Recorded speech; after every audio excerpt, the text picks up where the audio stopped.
மன உளைச்சல் டிப்ரெஷனால் எப்படி வந்து வெயிட் கெயின் ஆகுது, நமக்கு வந்து வெயிட் மேனேஜ்மெண்ட் எவ்வளோ கஷ்டன்றதையும் நம்ம பார்க்க போகிறோம்.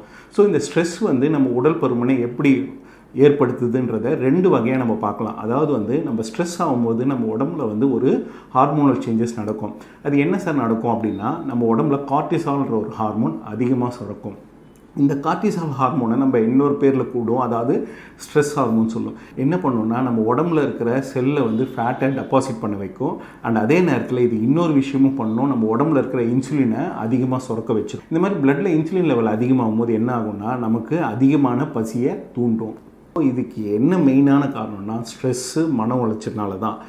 பொதுவாக ஸ்ட்ரெஸ் வந்தால் ஃபஸ்ட்டு வந்து நமக்கு ஸ்லீப் பாதிக்கப்படும். தூக்கம் டிஸ்டர்ப் ஆனாலே நமக்கு ஹார்மோனல் ப்ராப்ளம்ஸ் க்ரியேட் ஆகிடும். அண்ட் ரெண்டாவது வந்து பார்த்திங்கன்னா, எப்போவுமே வந்து டல்லாக இருப்பாங்க, சட்டுன்னு கோவம் வரும்.